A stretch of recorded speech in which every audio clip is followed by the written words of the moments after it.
Bonjour tout le monde, bienvenue. Nous sommes aujourd'hui avec le docteur Vladimiro Silva qui va nous parler sur les techniques supplémentaires de la FIV.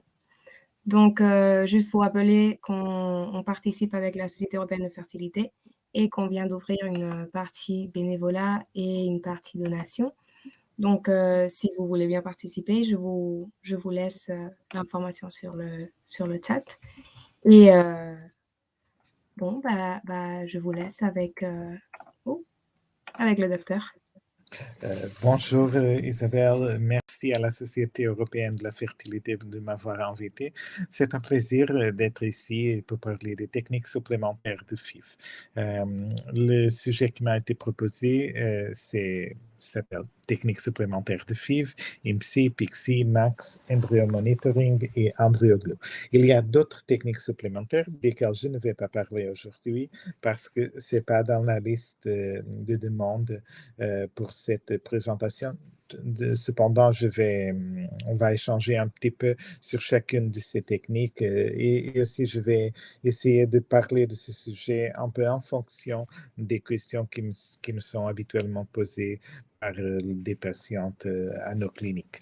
Je vous parle à partir depuis le Portugal, de la clinique Ferticentro à Coimbra et la clinique Procriar à Porto.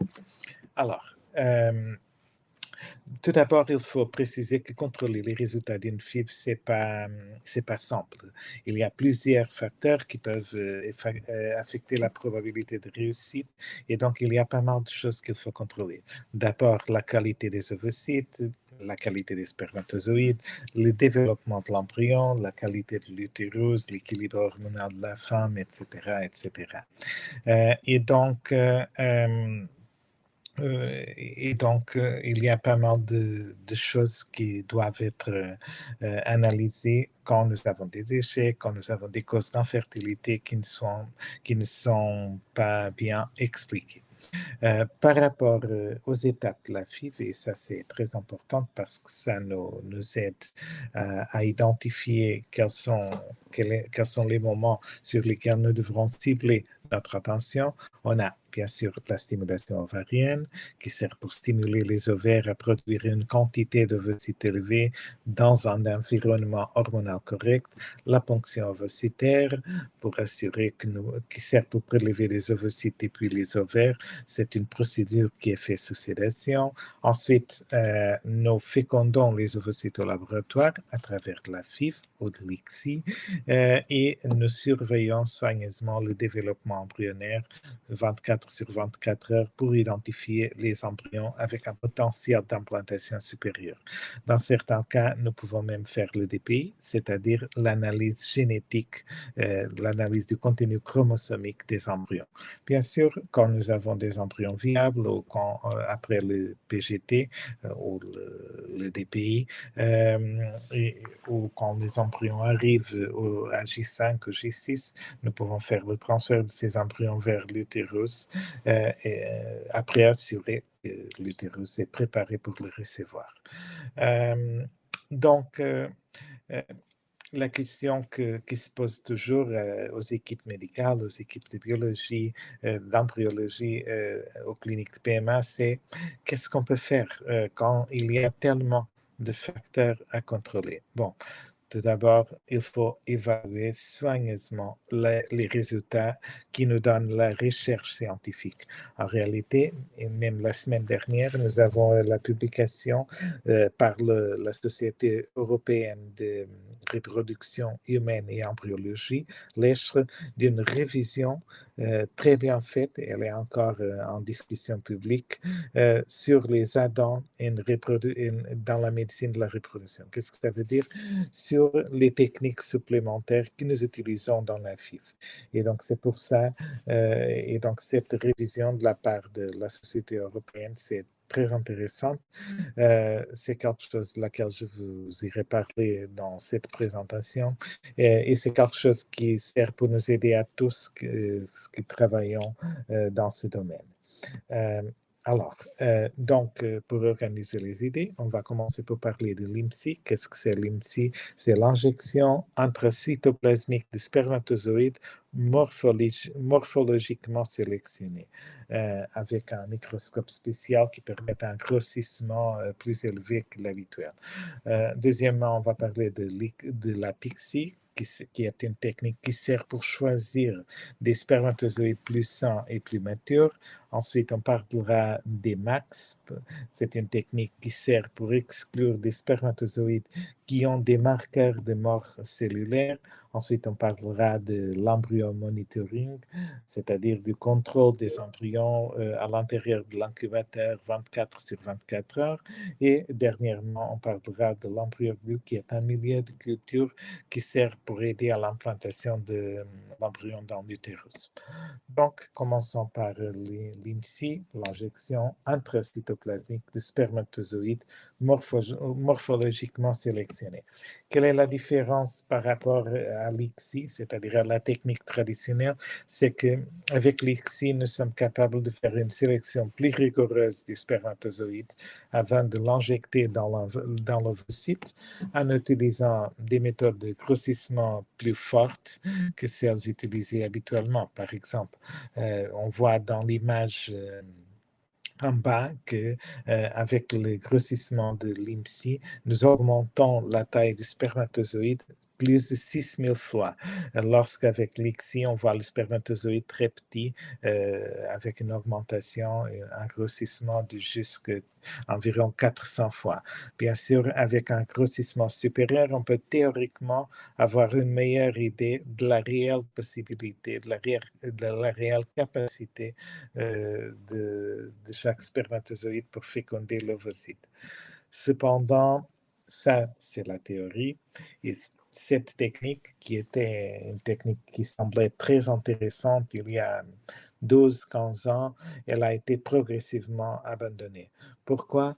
Parce que bien que les études initiales étaient très prometteurs et tout le monde croyait beaucoup dans cette possibilité, à partir du moment où elle a commencé à être utilisée dans plusieurs cliniques un peu partout le monde, il a été vérifié que, euh, que les taux de grossesse n'augmentent pas avec l'IMSI, les taux de fausses couches ne sont pas diminués avec l'utilisation de cette technique.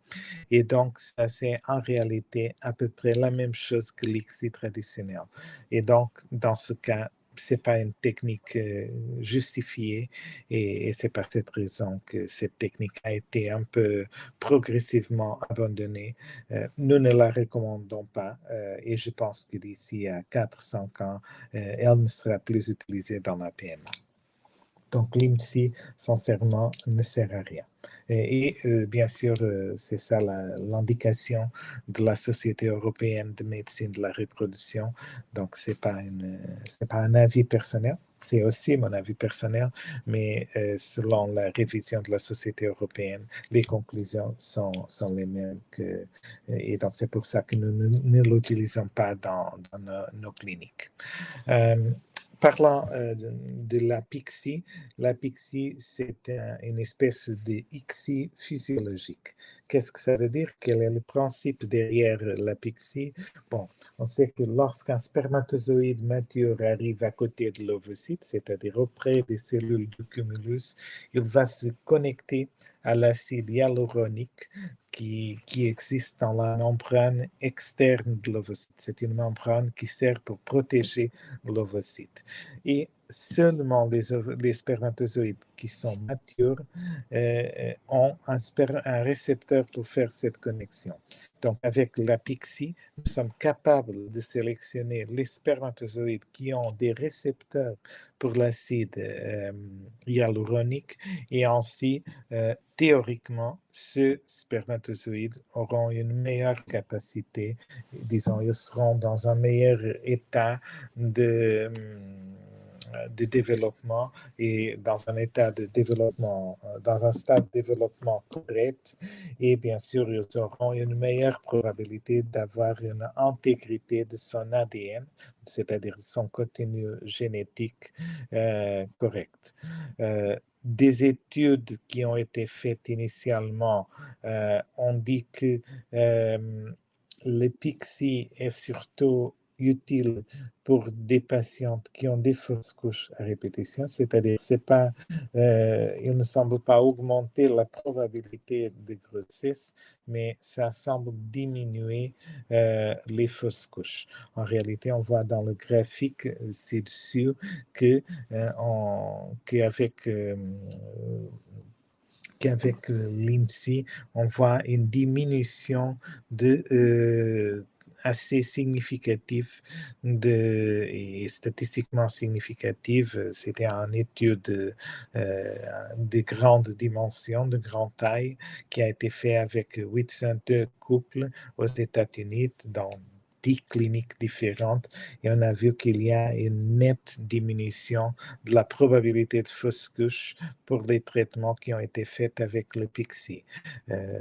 Le Cooper Surgical, qui est la société qui fabrique les plaques PIXI, a dit que l'utilisation de ces plaques, ils disent clairement que ça va aider à faire diminuer les échecs de FIV à travers l'injection d'un spermatozoïde avec une maturité correcte et avec un bon degré, une bonne intégrité au niveau de son ADN.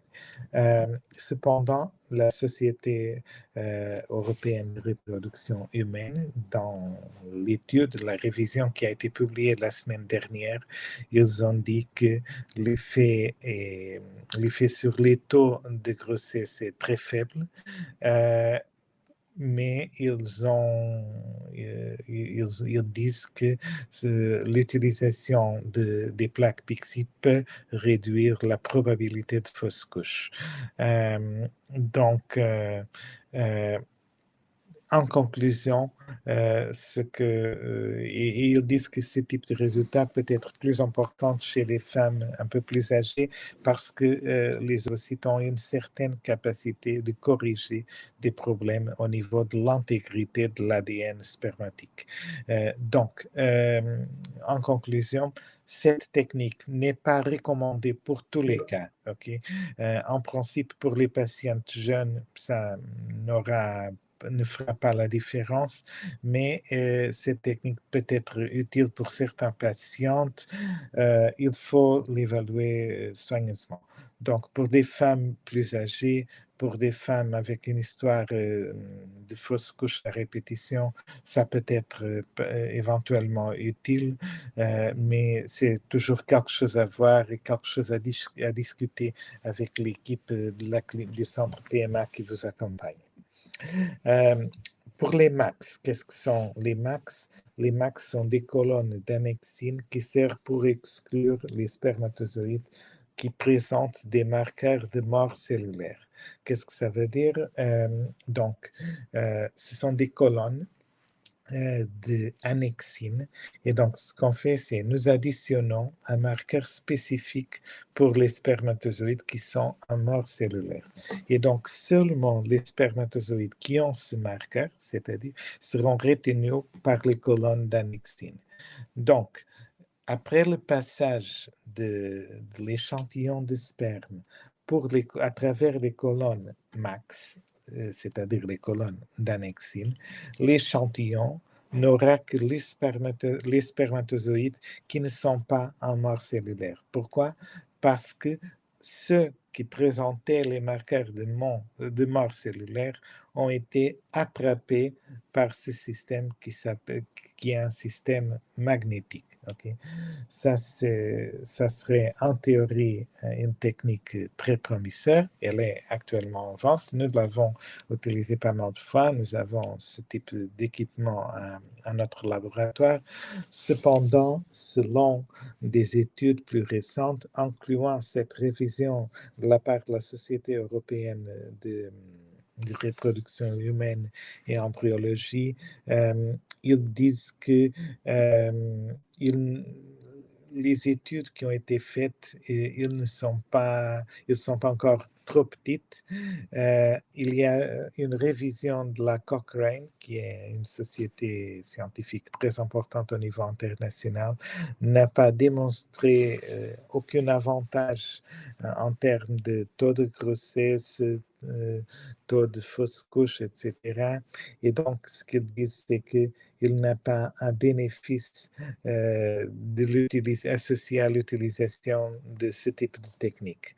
Donc, encore, notre avis, c'est un peu le même que pour les plaques Pixie, mais nous, compte tenu que pour les plaques Pixie, les évidences scientifiques sont plus en faveur de son utilisation.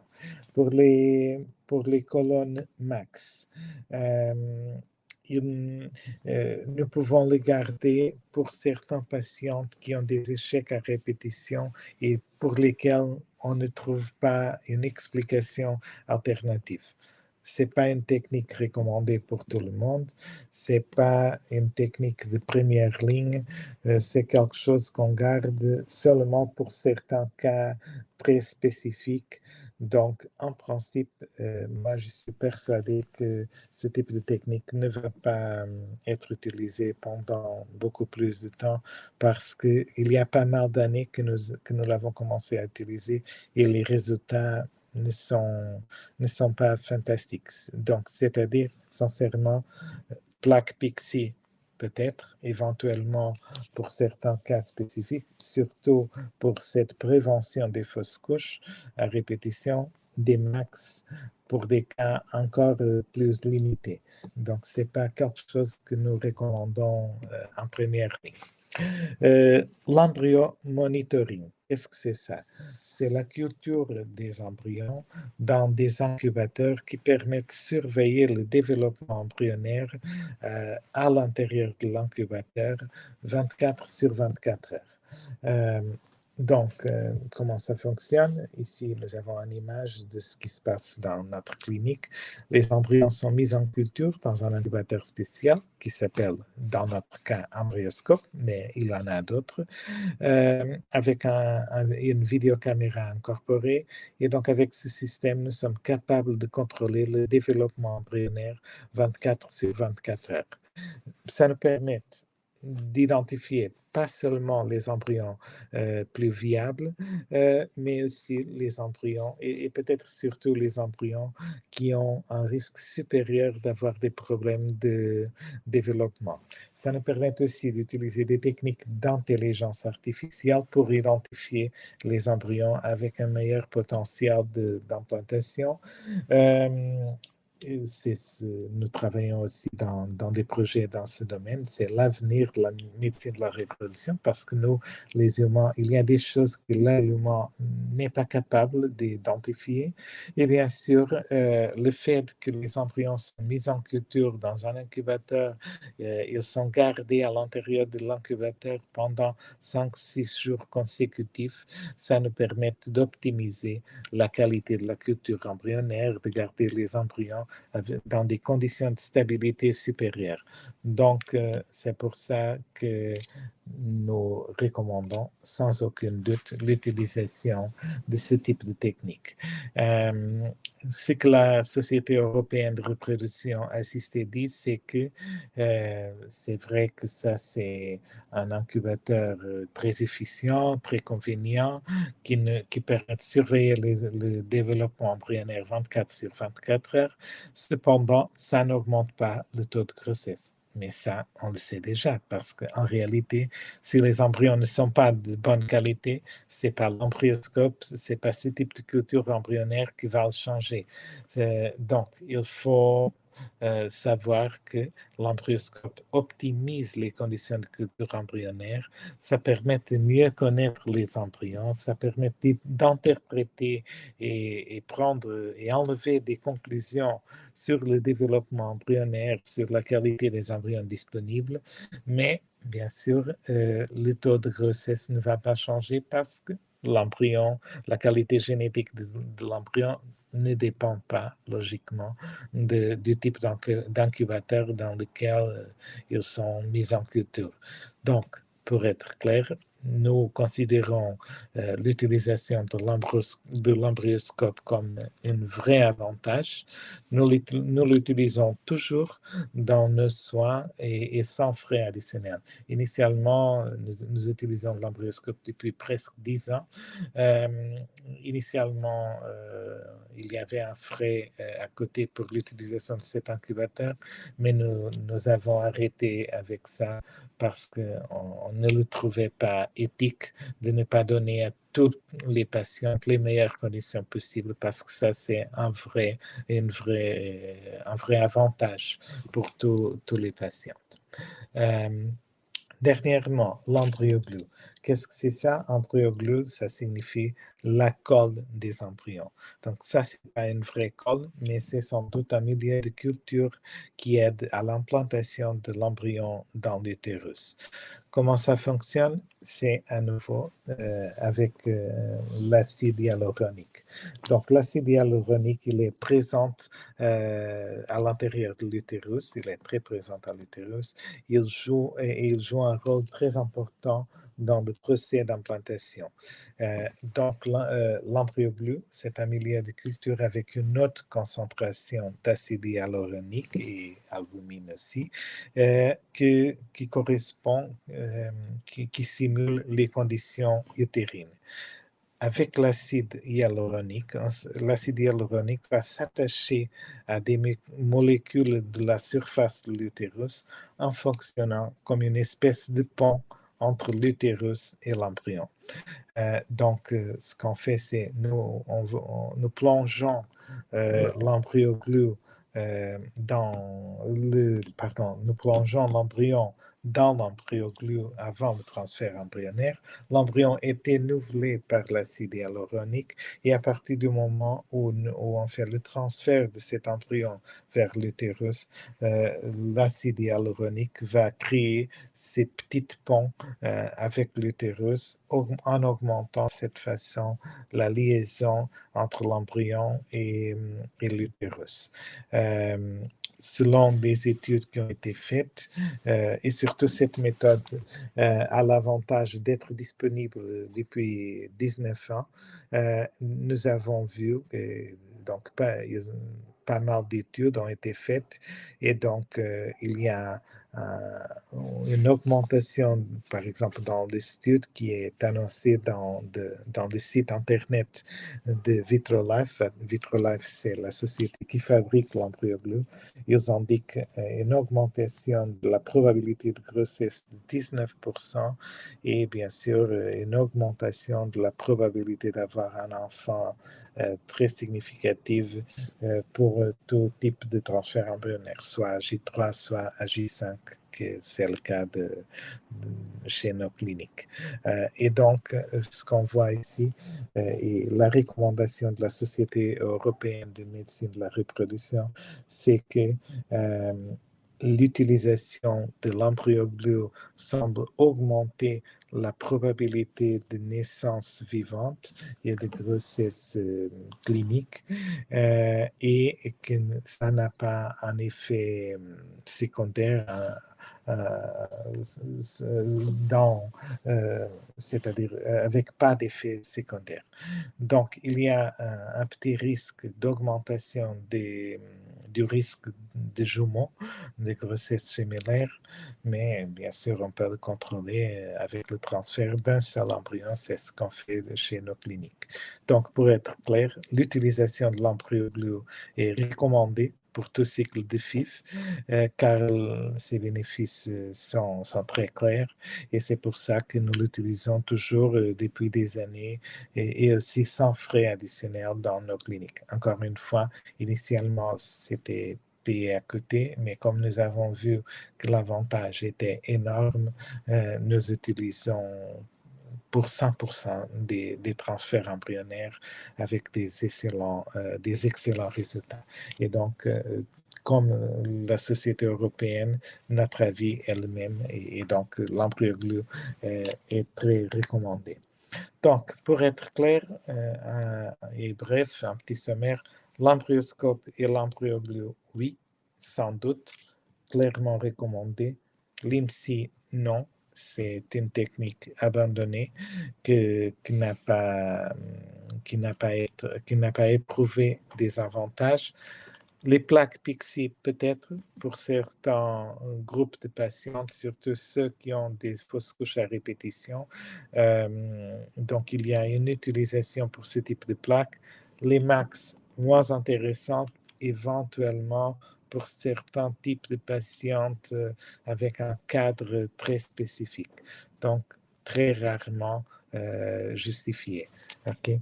Et voilà. C'est ça.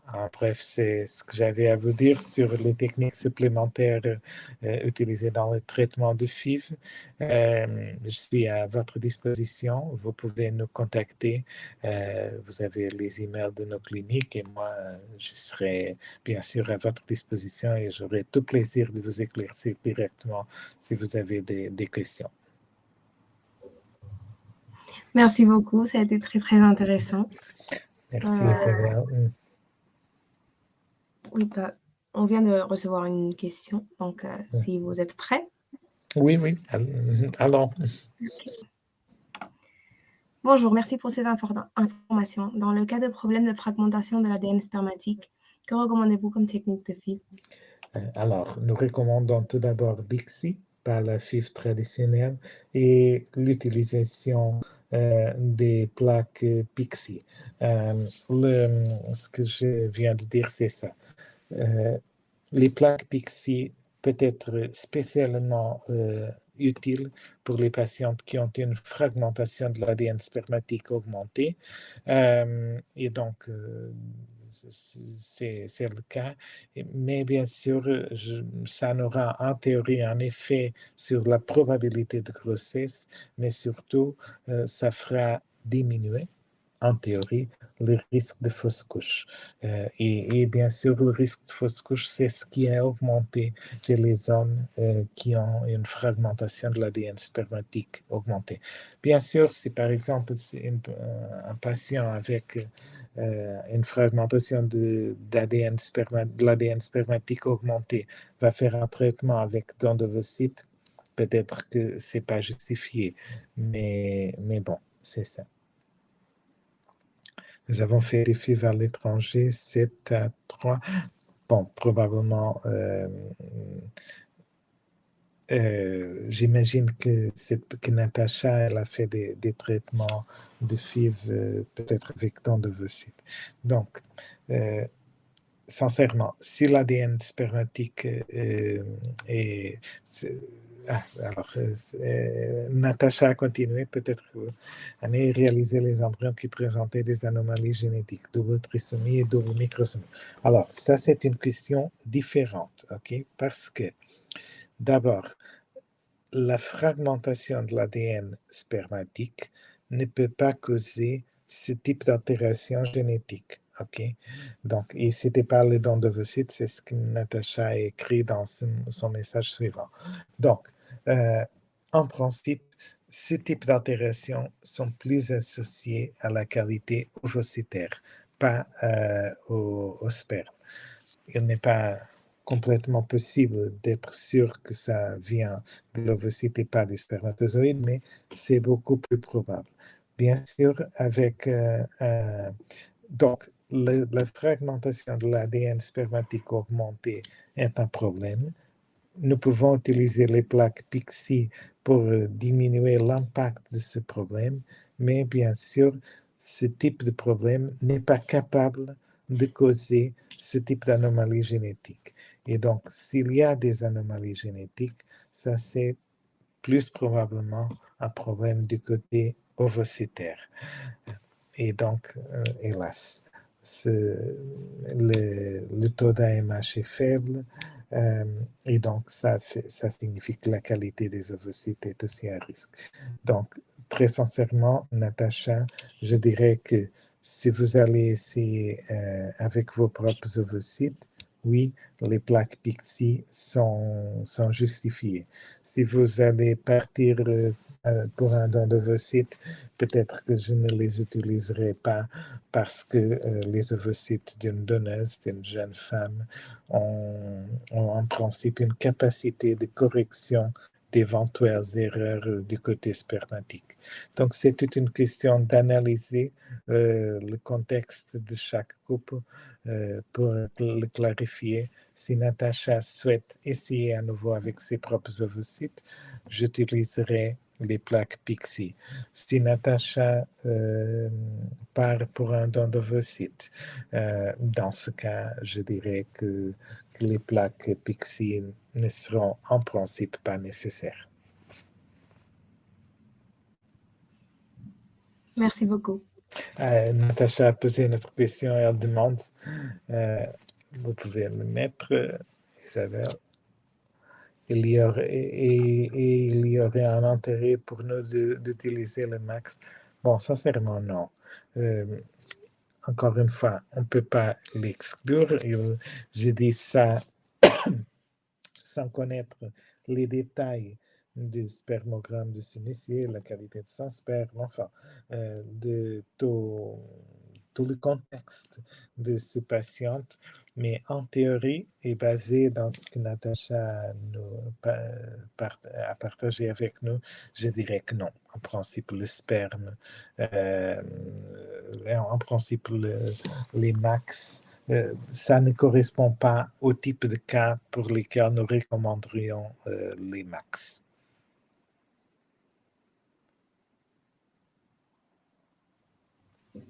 Merci beaucoup. Alors, je ne sais pas s'il y a d'autres questions. Moi, j'en ai reçu une par les réseaux sociaux. Donc, si ça vous va, je vais la poser.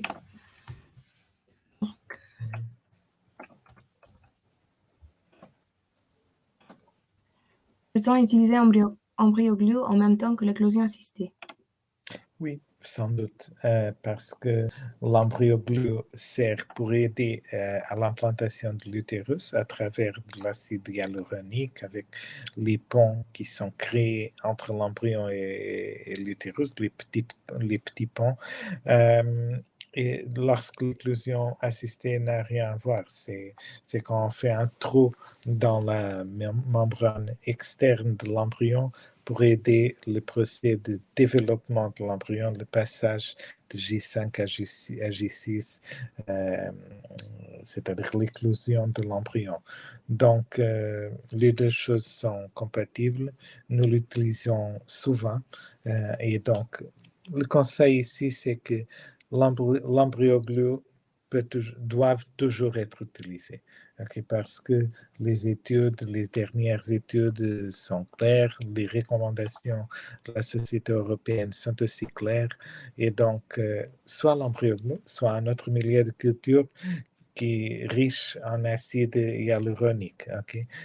Donc, nous sommes très en faveur de l'utiliser toujours. C'est ce qu'on fait chez nos cliniques.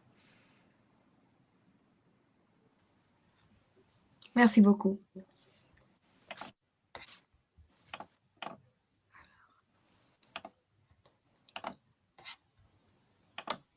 Bonjour, y a-t-il les meilleurs résultats à l'utilisation des max suite à une cryoconservation de SPZ? Merci. Bon, sincèrement, je pense c'est quelque chose qu'on pourrait éventuellement essayer. Okay? Parce que, alors, les max servent pour... quelle est l'utilité des max? Les max servent pour séparer les spermatozoïdes qui ont débuté un procès de mort cellulaire du reste des spermatozoïdes. Donc, ça dépend beaucoup de ce qu'on voit au microscope, parce que parfois, c'est possible d'identifier un ensemble de spermatozoïdes déjà sélectionnés donc avec des méthodes de sélection classiques. Et là, théoriquement, un spermatozoïde avec des bonnes caractéristiques morphologiques, avec une bonne vitalité, etc. En principe, la probabilité qu'il a débuté un procès de mort cellulaire est basse. Et donc, en principe, ça ne sera pas nécessaire.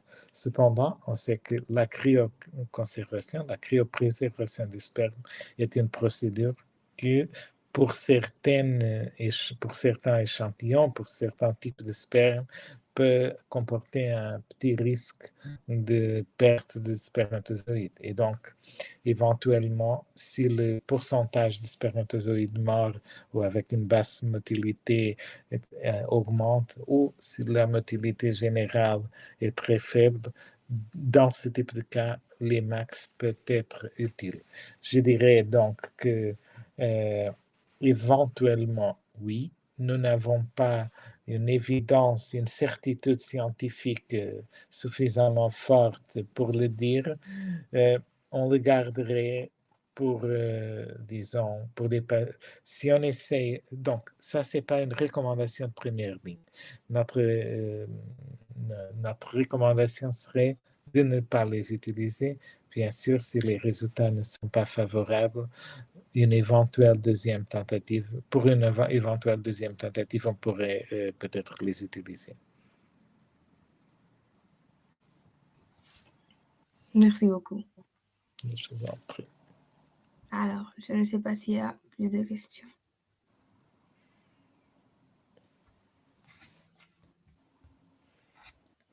Bon. De toute façon, vous pouvez contacter le docteur à travers notre page web. Donc, si ça vous va, on termine. Oui. OK. Donc, voilà, merci beaucoup d'être venu. Ça a été très, très, très intéressant.